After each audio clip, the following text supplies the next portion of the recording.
ஆண்டவர் நமக்கு கொடுத்திருக்கிற வாக்கு தத்தத்தை நம்ம சீக்கிரமாக வாசிக்க போகிறோம். நீங்கள் மார்க்கு எழுதின சுவிசேஷம் 4ஆம் அதிகாரத்தினுடைய 39வது வசனத்தை நம்ம வாசிக்க போகிறோம். மார்க்கு எழுதின சுவிசேஷம் 4ஆம் அதிகாரத்தினுடைய 39வது வசனம். எல்லாரும் சேர்ந்து வாசிக்கலாம். அவர் எழுந்து காற்றை அதட்டி கடலை பார்த்து இறையாதே அமைதலாயிரு என்றார். அப்பொழுது காற்று நின்று போய் மிகுந்த அமைதல் உண்டாயிற்று. இன்னொரு விஷயம் கூட வாசிக்கலாம். அவர் எழுந்து காற்றை அதட்டி கடலை பார்த்து இறையாதே அமைதலாயிரு என்றார். அப்பொழுது காற்று நின்று போய் மிகுந்த அமைதல் உண்டாயிற்று. ஆமென். ஆண்டவருடைய பிள்ளைகளே, இந்த மாதம் ஆண்டவருடைய சமூகத்திலே வாக்குத்தத்தத்திற்காக எதிர்பார்க்கும் போது ஆண்டவர் என்னுடைய இருதயத்திலே வைத்த வார்த்தை மிகுந்த அமைதல் உண்டாயிற்று. மிகுந்த அமைதல் உண்டாயிற்று. வேதம் சொல்லுகிறது, அவர் எழுந்து காற்றை அதட்டி கடலை பார்த்து இறையாதே அமைதலாய் இரு என்றார். அப்பொழுது காற்று நின்று போய் மிகுந்த அமைதல் உண்டாயிற்று. ஆமென். இந்த இடத்திலே வேதம் சொல்லுகிறது, ஒரு மிகப்பெரிய கொந்தளிப்பு உண்டாகிறது. ஆண்டவர் தன்னுடைய சீடர்களை பார்த்து சொல்லுகிறார், அக்கறைக்கு போவோம் வாருங்கள். அப்படின்னா கெனசரேத் என்கிற அந்த நாட்டிற்கு போகிறதற்காக ஆண்டவர் தன்னுடைய சீடர்களை துரிதப்படுத்தி எல்லாருமே ஒரு கப்பலிலே ஏறி பிரயாணத்தை ஆரம்பிச்சு ஆண்டவர் அந்த கப்பலின் பின்னணையத்திலே ஆண்டவர் நித்திரை செய்தார் என்று வேதத்தில் வாசிக்கிறோம். அப்படின்னா இதற்கு என்ன அர்த்தம் அப்படின்னு சொன்னா, இந்த கப்பலினுடைய பின்னணையம் தான் அதிகமாய் கீழ்த்தளம் இல்லைன்னா அந்த பின்னணையம் தான் காற்று அடிக்கும் போது அதிகமாய் பாதிக்கப்படுகிற இடம் எந்த இடம் அப்படின்னா பின்னாடி பகுதி தான். அப்போ அந்த இடத்துல ஆண்டவர் போய் நித்திரை செய்தார் என்று வேதம் சொல்கிறது. நான் என்ன நம்புறேன் அப்படின்னு சொன்னா, நம்முடைய வாழ்க்கையிலே சமாதானமான இடத்துல ஆண்டவர் இருக்கிறாரா இல்லையா? ஆனா ஒன்று நினைத்துக் கொள்ளுங்கள், நீங்க எந்த இடத்துல உங்களுக்கு போராட்டம் அதிகமா இருக்கிறதோ, எந்த இடத்துல உங்களுக்கு பிரச்சனைகள் அதிகமா இருக்குதோ, அந்த இடத்துல கண்டிப்பாக கர்த்தர் உங்களோடு கூட இருக்கிறவர். உலகத்திலே இருக்கிற மனிதர்கள் நம்மோடு கூட சமாதானமான இடத்துல இருப்பாங்க, சந்தோஷமான இடத்துல தான் அவங்க நம்மளோட டிராவல் பண்ணுவாங்க. நமக்கு பணம் இருக்கும்போது இருப்பாங்க, நமக்கு அழகு இருக்கும்போது இருப்பாங்க, அவர்கள் எல்லாம் ஆசீர்வாதத்துல தான் நம்மோட கூட இருப்பாங்க. ஆனா கர்த்தர் என்ன வாக்கு கொடுக்கிறார் அப்படின்னா, நீ எகிப்து தேசத்திற்கு போகிறதற்கு நீ பயப்பட வேண்டாம், நான் அங்கே உன்னோடு கூட நான் வருவேன் என்று கர்த்தர் வாக்கு கொடுக்கிறார். அப்போ இந்த கப்பலுடைய பின்னணியத்தில் அதிகமான சேதாரமாகிற இடத்திலே கர்த்தர் இருக்கிறார். நான் நம்புறேன், உங்க குடும்பத்துல எந்த இடத்துல புயல் அடிக்குதோ அந்த இடத்துல கர்த்தர் இருக்கிறார். எந்த இடத்துல நீங்க குறைவா இருக்கிறீர்களோ அங்கு கர்த்தர் இருக்கிறார். எந்த இடத்துல நீங்கள் பலவீனமா ஃபீல் பண்றீங்களோ அங்க உங்களை பலப்படுத்துகிறதற்கு கர்த்தர் உங்களோடு கூட இருக்கிறார். அவர் தாழ்வு இடங்களிலே என்னோடு கூட நடந்து வருகிற தேவன். அப்போ இவங்க எல்லாருமே அப்படியே பிரயாணம் புறப்பட்டார்கள். இப்போ பயங்கரமான காற்று, கடல் பயங்கரமாய் கொந்தளிக்கிறது. சீடர்கள் எல்லாம் அமிழ்ந்து போகிற அளவிற்கு காற்றினுடைய வேகம் அதிகமா இருக்குது. உடனே போய், ஐயரே நாங்க மடிஞ்சு போறோம், உங்களுக்கு கவலை இல்லையா அப்படின்னு சொல்லும் போது ஆண்டவர் எழுந்து காற்றை பார்த்து இறையாதே, அதை அதட்டி காற்றை பார்த்து இறையாதே அமைதலாயிரு என்றார். அப்பொழுது காற்று நின்று போய் மிகுந்த அமைதல் உண்டாயிற்று. கொந்தளித்து கொண்டிருந்த கடல், கொந்தளித்து கொண்டிருந்த தடுமாறி கொண்டிருந்த கப்பல், ஆனா ஆண்டவர் இந்த வார்த்தையை சொன்ன உடனே ஒரு மிகுந்த அமைதல் உண்டாயிற்று. இந்த மாதம் கர்த்தர் நமக்கு கொடுக்கிற நல்ல வாக்குத்தத்தம் என்னன்னா, கர்த்தர் இந்த மாதத்தை ஒரு அமைதியின் மாதமாய் கர்த்தர் மாற்ற போகிறார். உங்களுக்கு விரோதமாய் இருக்கிற யுத்தத்திற்கு இந்த மாதம் ஒரு முடிவு வரப்போகிறது. கலங்கி கொண்டிருக்கிற கலக்கங்கள் இந்த மாதத்திலே முடிவிற்கு வரப்போகிறது. இந்த மாதம் உங்களுடைய குடும்பத்தில் ஒரு அமைதியை கர்த்தர் தரப்போகிறார். உங்கள் வேலை ஸ்தலத்தில் ஆண்டவர் ஒரு அமைதியை தரப்போகிறார். உங்களுடைய குடும்பத்தில் கர்த்தர் ஒரு அமைதியை கர்த்தர் தரப்போகிறார். இந்த மாதம் என் தேவன் எழும்பி நின்று உங்களுக்கு விரோதமான எல்லா காற்றையும் கர்த்தர் அதட்டி, உங்களுக்கு விரோதமாய் கொந்தளிக்கிற எல்லா கடல்களையும் கர்த்தர் அமர்த்தி கர்த்தர் வாக்கு கொடுக்கிறார். நான் ஒரு அமைதியை உனக்கு தருவேன் என்று கர்த்தர் வாக்கு கொடுக்கிறார். நம்புறவங்க கரங்களை தட்டி கர்த்தரை மகிமைப்படுத்துவோம். இந்த மாதம் இந்த சத்தத்தை கேட்கிற ஒவ்வொரு பிள்ளைகளுக்கும் ஒரு அமைதியின் மாதம். இது ஒரு அமைதியின் மாதம். எத்தனையோ வருடங்களாக அமைதியாகாத காரியத்தை கர்த்தர் இந்த மாதம் கர்த்தர் அமைதியாக்க போகிறார். அவர் எழும்பி நிற்கும் போது எவ்வளவு பெரிய கடனானாலும் எவ்வளவு பெரிய கொந்தளிப்பானாலும் அது அமைதியாகவே மாற வேண்டும். ஹல்லேலூயா, ஆமென். அப்பொழுது காற்று நின்று போய் மிகுந்த அமைதல் உண்டாயிற்று. கைகளை உயர்த்தி எல்லாரும் சொல்லலாம், இந்த மாதம் கர்த்தர் ஒரு அமைதியை கர்த்தர் தருகிறதற்காய், கொந்தளிப்புகளை மாற்றி ஒரு அமைதியை கர்த்தர் தருகிறதற்காய், குடும்பத்தில் ஒரு அமைதியை தருகிறதற்காய், பிள்ளைகளுடைய வாழ்க்கையில் ஒரு அமைதியை தருகிறதற்காய், என்னுடைய சரீரத்தில் ஒரு அமைதியை கர்த்தர் தருகிறதற்காய். சொல்லுங்க, இந்த வார்த்தையை நான் விசுவாசிக்கிறேன், இந்த வார்த்தையை நான் நம்புறேன். ஆண்டவரே, உங்களால தான் அந்த அமைதியை தர முடியும். இந்த மாதம் நீர் கொடுத்த ஆண்டவரே வாக்குத்தத்தத்தின்படி எல்லா புயல்களையும் கடந்து ஒரு அமைதியை ஆண்டவர் இந்த மாதம் எங்களுக்கு தரப்போகிறதற்காக உமக்கு ஸ்தோத்திரம். ஹல்லேலூயா.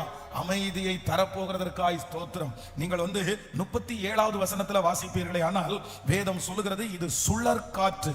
அப்பொழுது பலத்த சுழற்காற்று உண்டாகி படம்பு நிரம்பத்தக்கதாய் அலைகள் அதன் மேல் மோதிற்று. நல்லா கவனிச்சுக்குங்க, இந்த காற்று கடலில இது ஒரு சாதாரணமான காற்றாய் அல்ல, சுழல் காற்றாய் இருக்கிறது. இந்த சுழல் காற்று அப்படின்றது நமக்கு தெரியும் எல்லாருக்கும். அப்படின்னா ஒரே ஒரு இடத்துல சுத்திட்டு அந்த இடத்துல என்ன இருந்தாலும் கடலுடைய ஆழத்திற்கு கொண்டு போகிறது தான் சுழல் காற்று. அப்போ இந்த சுழல் காற்று இந்த கப்பலை சுத்தி அப்படியே மூழ்க பண்ணும். படவும் நிரம்பத்தக்கதாக அலைகள் அதன் மேல் மோதிற்று. அந்த தண்ணி கப்பலுக்கு உள்ள நிரம்புற அளவுக்கு மோதிச்சாமா. நீங்க இன்னொரு வசனம், நீங்க ஆமென், அந்த வசனத்தினுடைய 36வது வசனத்தை வாசிப்பீர்களே, ஆனால் 36வது வசனத்தை வாசி. அவர்கள் ஜனங்களை அனுப்பிவிட்டு அவர் படவில் இருந்தபடியே அவரை கொண்டு போனார்கள், வேறு படவுகளும் அவரோடு கூட இருந்தது. இப்போ 38வது வசனத்தை கூட வாசிக்கலாம். ஆமென். 38வது வசனம், கப்பலின் பின்னணையத்தில் அவர் தலையணையை வைத்து நித்திரையாயிருந்தார்.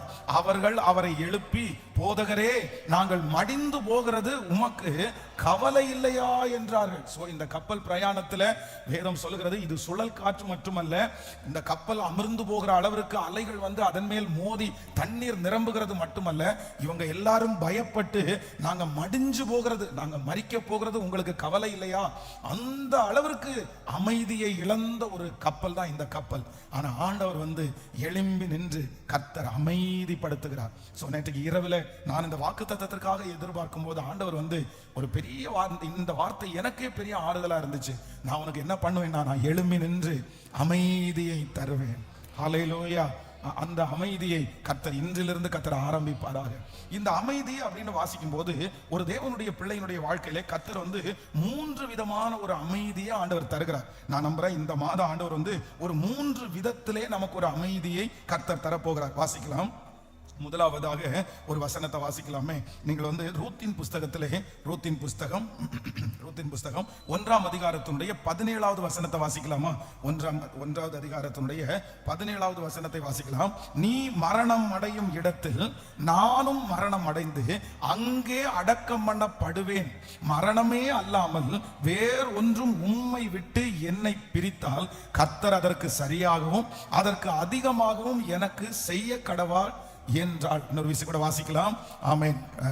நீர் மரணம் அடையும் இடத்தில் நானும் மரணம் அடைந்து அங்கே அடக்கம் பண்ணப்படுவேன். மரணமே அல்லாமல் வேறு ஒன்றும் உம்மை விட்டு என்னை பிரித்தால் கர்த்தர் அதற்கு சரியாகவும் அதற்கு அதிகமாகவும் எனக்கு செய்ய கடவாள் என்றார். ஆண்டவருடைய பிள்ளைகளே, இந்த இடத்துல ரூத்து என்கிற ஒரு பெண்மணி, அப்படின்னா அவருக்கு சின்ன வயசு, தன்னுடைய கணவனார் இறந்து போனார், தன்னுடைய மாமனார் இறந்து போனார். ஒரு வீட்டில் ஆண் பிள்ளைகள் யாருமே இல்லை.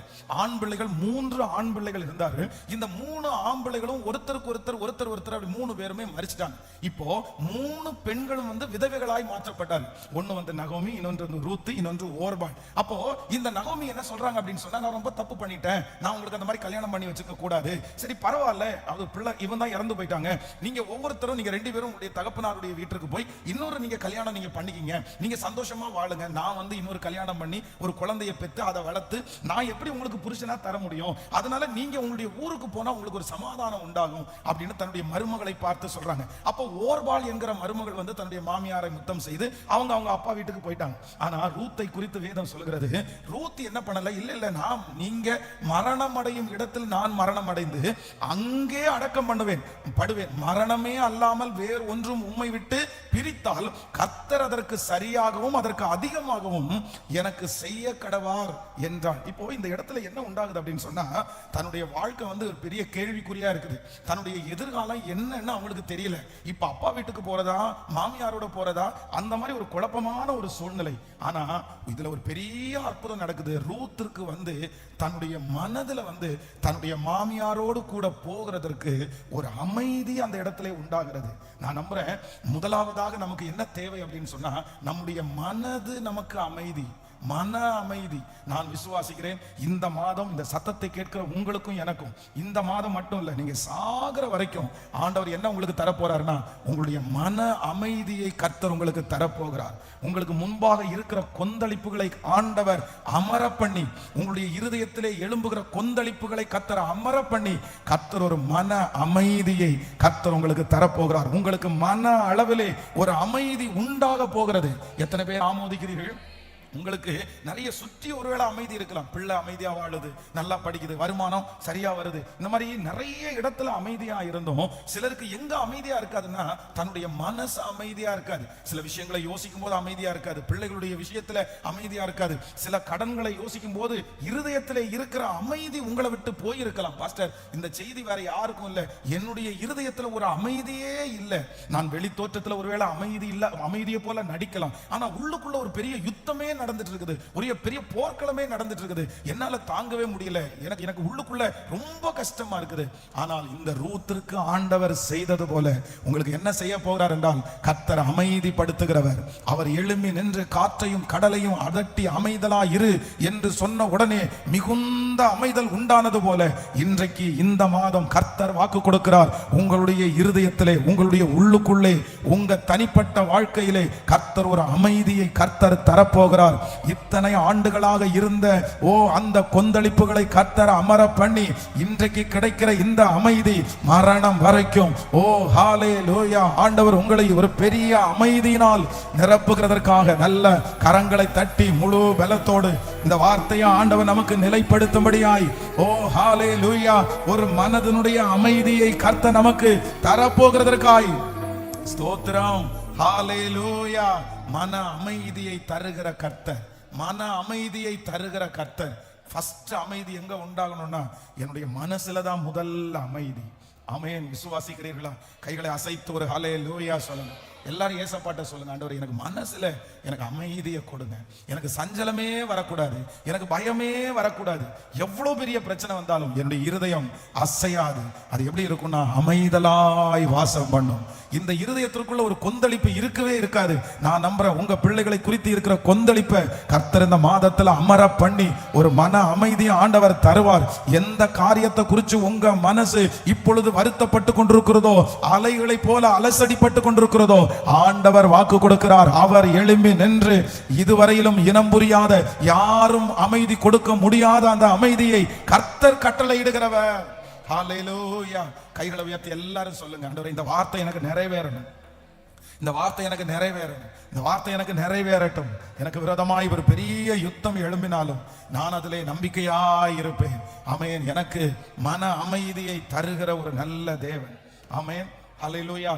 எனக்கு இரவுல இந்த வசனத்தை வாசிக்கும் போது ரொம்ப சந்தோஷமா இருந்துச்சு. பாருங்க, எப்படி ஒரு வாலிப பொண்ணால ஒரு தீர்மானம் எடுக்க முடியும். அவங்களுக்கு தெரியாத ஒரு ஊரு, இந்த ஊர் எப்படி இருக்கும்னு தெரியல. அதுவும் யூதா ஜனங்களுக்குள்ளே வாசம் பண்ணவே முடியாது.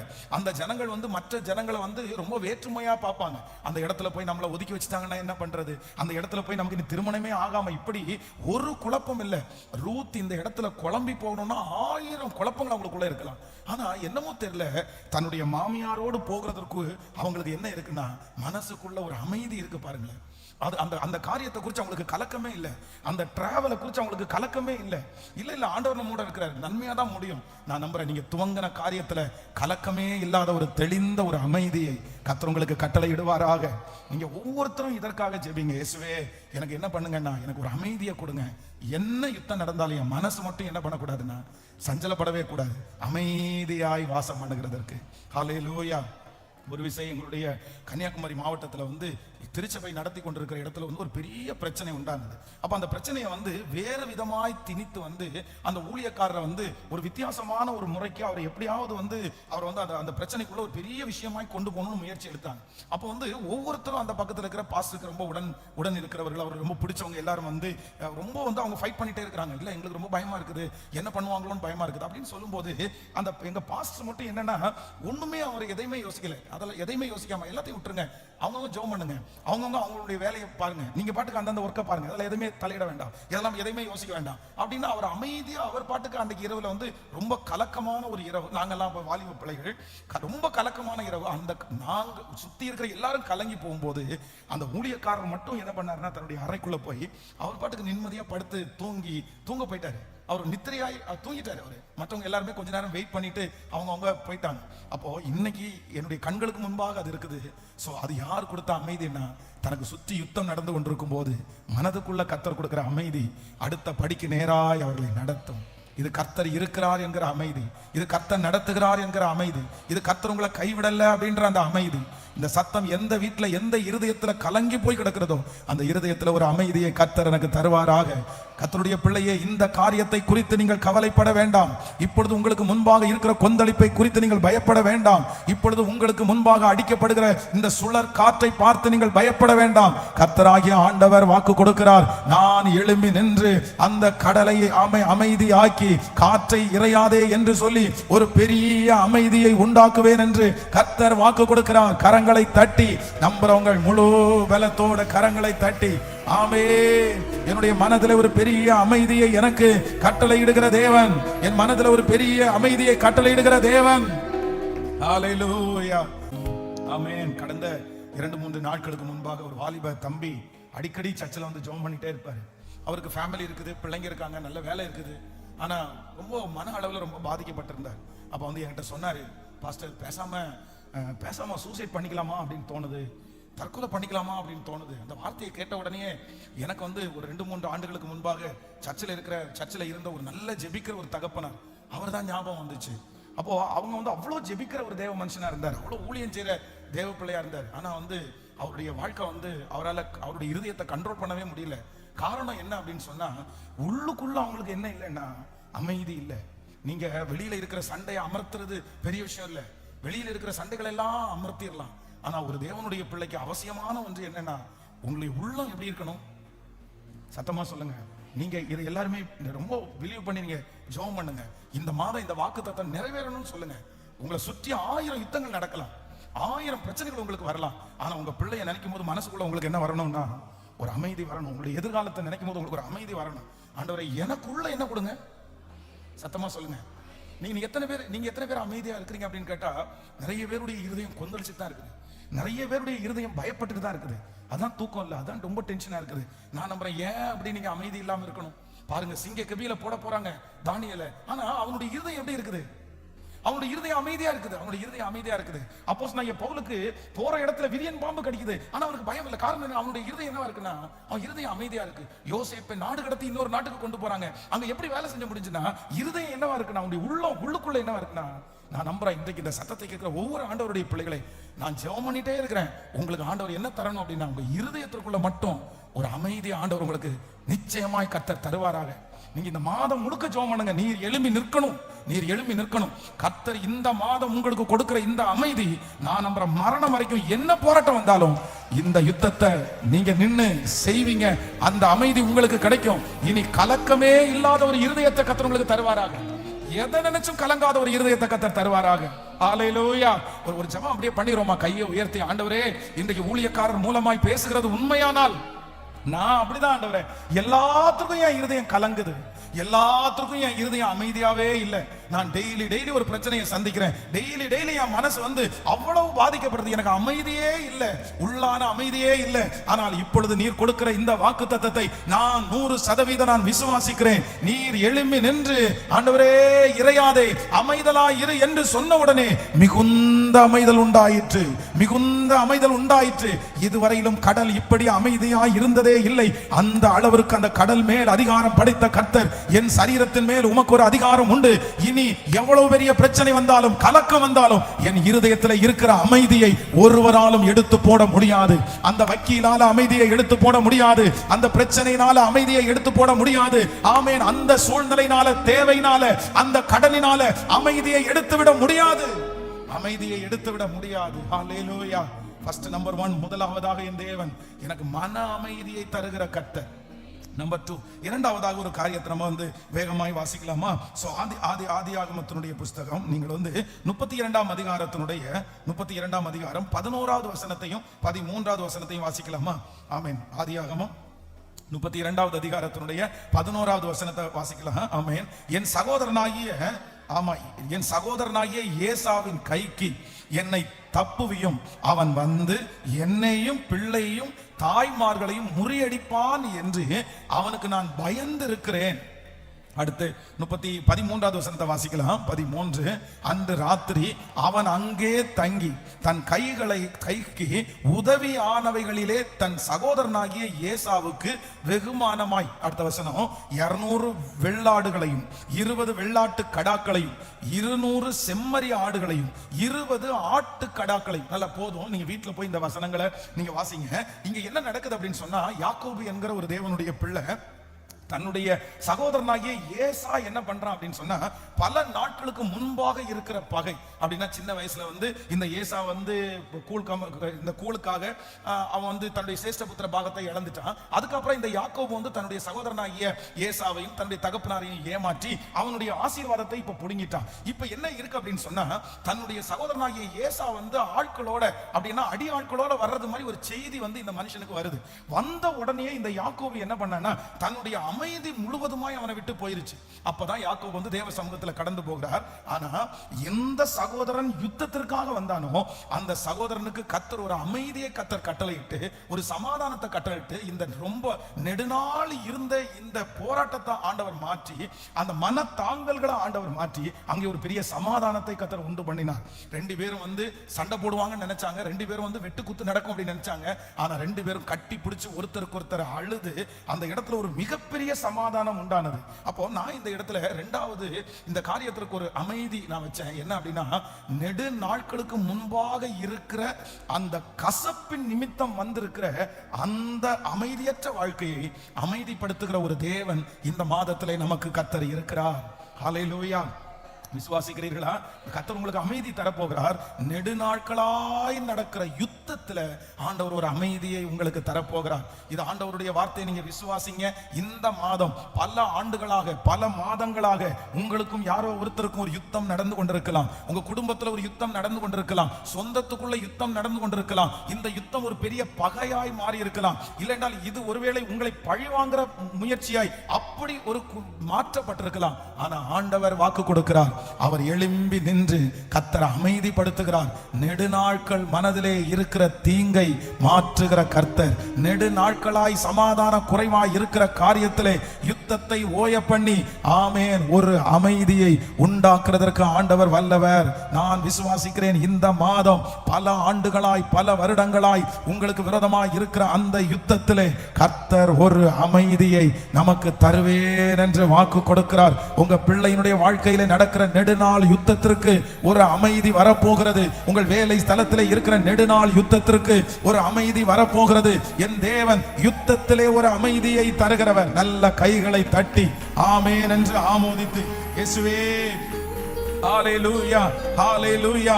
எங்களுடைய யுத்தத்திலே ஒரு அமைதியை நாங்க பார்க்க போகிறதற்காக ஸ்தோத்திரம். எங்களுக்கு விரோதமாக இருக்கிற யுத்தத்திலே ஒரு அமைதியை கர்த்தனை தருகிறதற்காக ஸ்தோத்திரம். ஹல்லேலூயா. ஆமென். இரண்டாவதாக என் தேவனை அமைதிப்படுத்துகிறவர். எப்படி அமைதிப்படுத்துகிறவர் என்றால், எனக்கு விரோதமான யுத்தத்தில் எனக்கு ஒரு அமைதியை கட்டளையிடுகிற தேவன். ஹல்லேலூயா. நம்பர் 3, மூன்றாவதாக ஒரு காரியத்தை கூட வாசிக்கலாம். நீங்கள் மார்க் எழுதின சுவிசேஷம் 17ஆம் அதிகாரத்தினுடைய, ஆமென், 17ஆம் அதிகாரம் ஒரு 10வது வசனத்தை வாசிக்கலாம். 17ஆம் அதிகாரம் 10வது வசனத்தை வாசிக்கலாம். ஆமென். இன்னொன்னு மார்க் எழுதின சுவிசேஷம் 9ஆம் அதிகாரத்தினுடைய 22வது வசனத்தை வாசிங்களேன். மார்க் எழுதின சுவிசேஷம் 9ஆம் அதிகாரம் 22வது வசனம். இவனை கொல்லும்படிக்கு அது அநேக தரம் தீயிலும் தண்ணீரிலும் தள்ளிற்று. நீர் ஏதாகிலும் செய்ய கூடுமானால் எங்கள் மேல் மனதிறங்கி எங்களுக்கு உதவி செய்ய வேண்டும் என்றார்கள்.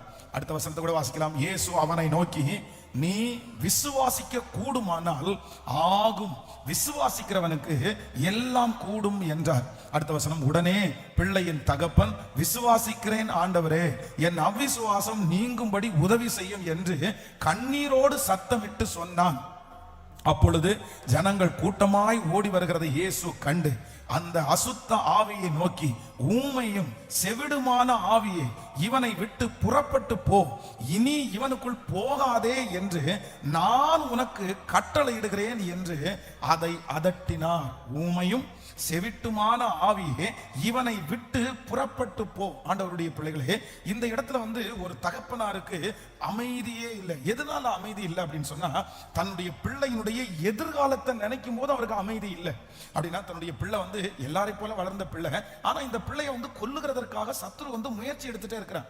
அது மட்டுமல்லாமல் இந்த பிள்ளை எதிர்காலத்திலே வாழவே முடியாத அளவிற்கு ஊமையும் செவிடுமான ஒரு மனுஷன். அவனுக்கு வாயில பேச முடியல, காதுல கேட்க முடியல. இப்படிப்பட்ட ஒரு பலவீனமான தன்னுடைய பிள்ளைக்காக இயேசுவிடத்துல போய், ஆண்டவரே இந்த மாதிரி ஒரு சூழ்நிலை இருக்குது, இந்த மாதிரி என் பிள்ளை இருக்காங்க அப்படின்னு சொல்லும் போது ஆண்டவர் என்ன செய்கிறார்னால், அந்த ஊமையும் செவிடுமான ஆவியை கர்த்தர் துரத்தி விட்டு அந்த பிள்ளையை பேச பண்ணி எதிர்காலத்தை குறித்து இருக்கிற கலக்கத்தை கர்த்தர் மாற்றி ஒரு அமைதியை கர்த்தர் அந்த இடத்துல கட்டளையிடுகிறார்.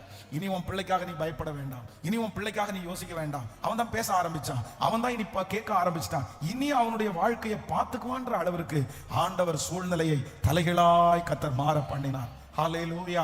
மூன்றாவது, இந்த மாதம் நமக்கு ஒரு அமைதி வரப்போகிறது. எதுல அமைதி வரப்போகுதுன்னா, உங்க எதிர்காலத்தை குறித்த எல்லா கலக்கங்களும் மாறி கர்த்தர் உங்களுக்கு ஒரு அமைதியை கர்த்தர் உங்களுக்கு தரப்போகிறார். இனி எதிர்காலத்தை நினைக்கும் போது கவலை இல்லை, இனி எதிர்காலத்தை நினைக்கும் போது பயம் இல்லை, இனி எதிர்காலத்தை நினைக்கும் போது எந்த குறைவும் இல்லை. அந்த அளவிற்கு கர்த்தர் இந்த மாதத்திலே உங்களுக்கு ஒரு ஆரம்பத்தை கர்த்தர் கட்டளையிட்டு, இந்த மாதத்துல ஆண்டவர் ஒரு துவக்கத்தை கர்த்தர் துவங்கி, இனி என் எதிர்காலத்தை குறித்து கவலையே பட வேண்டாம் என்கிற அளவிற்கு ஒரு நல்ல வாழ்க்கையை அமைத்து கொடுக்கிறதற்கு என் தேவனால முடியும். நம்முடைய பிள்ளைக்கு அப்படி அற்புதம் செய்கிறதற்கு ஆண்டவரால முடியும். ஓ, என்னுடைய எதிர்காலத்தை குறித்திருக்கிற கலக்கத்தினுடைய ஆண்டவரே மாற்றி எனக்கு ஒரு அமைதியை தருகிற ஒரு நல்ல தேவன். இப்ப கைகளை உயர்த்தி சொல்லுங்க, என் எதிர்காலத்தை குறித்த ஒரு அமைதியை தருகிறவர், என் எதிர்காலத்தை குறித்த ஒரு அமைதியை தருகிறவர். ஹல்லேலூயா. இந்த மாதம் விசேஷமான மாதம். இந்த மாதம் அவர் எழும்பி நிற்கிற மாதம். இந்த மாதம் புயலின் நடுவிலே எழும்பி நிற்கிற மாதம். இந்த மாதம் ஒரு விசேஷமான மாதம். அடித்துக் கொண்டிருக்கிற புயல், கொந்தளித்து கொண்டிருக்கிற அந்த கடலின் நடுவே பிரயாணம் பண்ணி கொண்டிருக்கிற உங்கள் கப்பலிலே இயேசு பிரயாணம் பண்ணி அவர் எழும்பி நின்று காற்றை அதட்டி, கடலை பார்த்து இறையாதே, அமைதலாயிரு என்றார். அப்பொழுது காற்று நின்று போய் மிகுந்த அமைதல் உண்டாயிற்று. இந்த மாதம் மனதிலே ஒரு அமைதி இந்த மாதம் உண்டாக போகிறது. இந்த மாதம் ஹல்லேலூயா, நெடுநாள் நடந்து கொண்டிருக்கிற யுத்தத்திலே ஒரு அமைதி உண்டாக போகிறது. இந்த மாதம் எதிர்காலத்தை குறித்த பயம் என்கிற அதை மாற்றி கர்த்தர் ஒரு அமைதியை தரப்போகிறார். கர்த்தருடைய பிள்ளைகள் ஒவ்வொருவருக்கும் இந்த மாதம் அமைதியின் மாதம். நீங்கள் அமைதியாய் ஜீவனம் பண்ண போகிறீர்கள். கலக்கம் இல்லாமல் ஜீவனம் பண்ண போகிறீர்கள். பயம் இல்லாமல் ஜீவனம் பண்ண போகிறீர்கள். காரணம், என் இயேசு எழும்பி நின்று அந்த கடலை அமைதலாயிரு, இறையாதே என்று வாக்கு கொடுக்கிறார். நல்ல கரங்களை தட்டி ஆமென். Thank you Jesus, thank you Jesus, thank you Jesus. Hallelujah. அப்படியே எழும்பி நிற்கலாமா? ஆமென். Thank you Jesus. இந்த மாதத்துல ஆண்டவர் கொடுக்கிற இந்த வாக்கு தத்தத்தை தலைமுறை தலைமுறையாய் நிறைவேற்றட்டும். சொல்லுங்க பார்க்கலாம். நம்பர் 1, முதலாவதாக ஆண்டவர் வாக்கு கொடுக்கிறார். எங்க அமைதி தர்றாராமா? சத்தமா சொல்லுங்க எல்லாரும். எங்க அமைதி வேணும்? நமக்கு மனசுல அமைதி வேணும். என்ன நடந்தாலும் எது அமைதியா இருக்கணும்? மனசுல அமைதியா இருக்கணும். இது ஆண்டவரிடத்துல கேட்டு நீங்க பெற்றுக்கொள்ளணும். இது உங்களுக்கு இல்லைன்னா நீங்க இன்னும் ஆவிக்குரிய வாழ்க்கையில வளர்றதுன்னு அர்த்தம். நீங்க ஜெபம் பண்ணி எப்படியாவது வாங்கிருங்க.